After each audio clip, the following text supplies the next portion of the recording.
This new for 2023 coaster in Port Aventura World doesn't get much attention in the Thusi world. But why is that? Uncharted, the Enigma of Penitence is actually a new indoor roller coaster by Intamin that is actually open in Port Aventura, but I don't see anyone talking about this coaster.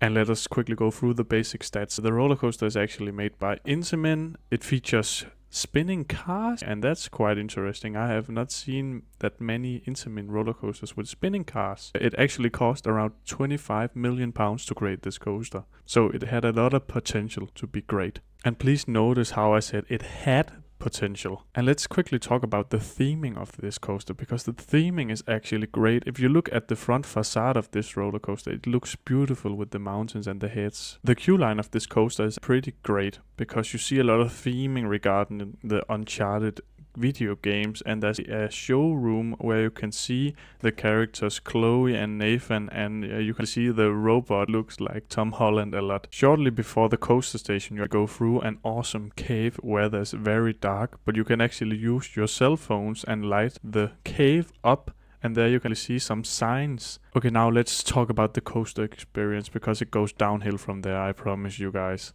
Firstly, you need to board the 3 rows of 4 seats. And now the ride is on the way, and then you turn into a 90-degree turn where the cart actually twists, where you can look at robot that has a rocket launcher and he shoots. Then you dips down into the first launch that actually feels pretty mild. After the first launch, you turn into the brakes again, where you see the first screen where you can see all the soldiers and your heroes trapped. Everything turns chaos on the screen. Your cart turns, and then you go into the second launch, and this launch doesn't have much punch. After the launch, you stall, and then you go backwards into the third launch. The third launch actually have a bit punch in it, and then you actually stall again. Going up the spike, you can feel the cart turning sideways, and you can feel the spike is pretty steep, and you go forward again, and you launch for the 4th time on this roller coaster. The 4th launch has mild punch to it. While spinning in your cart, the gravity takes over and you go through a lot of small banked turns. There's not much force to this section, and you can really feel that this is a family/kids coaster. What's sad about this section is that you can see that you're in a warehouse, and that doesn't fit the experience, the themed experience that you need to be in this Uncharted world where you are going to save your heroes and escape from the villains.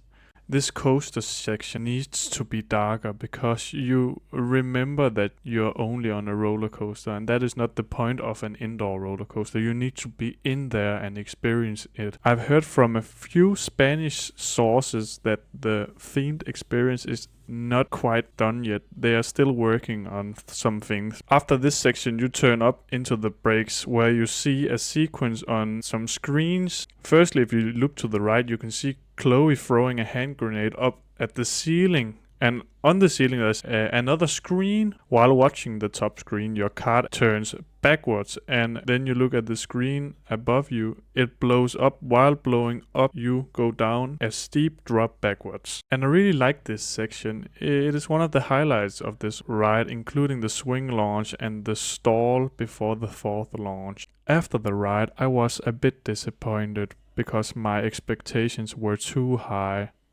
I went into the ride thinking it was a modern twist to Revenge of the Mummy, and I came out disappointed, of course. And I don't know why I even compare this to Revenge of the Mummy, because it isn't even the same manufacturer who have created the Revenge of the Mummy. And I don't know why I even compare this to Revenge of the Mummy, because it isn't even the same manufacturer who have created the Revenge of the Mummy.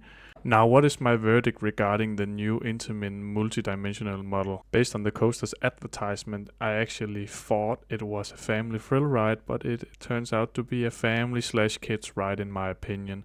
I'll give this ride experience a 5 out of 10. Overall, the roller coaster is a fine addition to the park. They really needed another family ride, but it isn't really a bucket list attraction that Thusis need to travel over the world to try. I really love the theming of this ride, but the overall coaster section is lackluster. The highlights of the ride were the swing launch section, where the cart is spinning and you actually stall, and the final backwards drop is awesome. but the coaster section is filled with screens you need to look at. And that is one of the problems with this ride. The screens are too, what can you call it, fake. It is very noticeable that you are looking at a lot of screens, and that takes away the experience personally for me. And these are my final thoughts on the new for 2023 Uncharted roller coaster in Port Aventura. Please let me know in the comments if you have tried this new roller coaster, and if you need to ask me some questions, you can write it in the comments or contact me on Instagram. And I'll hopefully see you in the next video. Bye bye.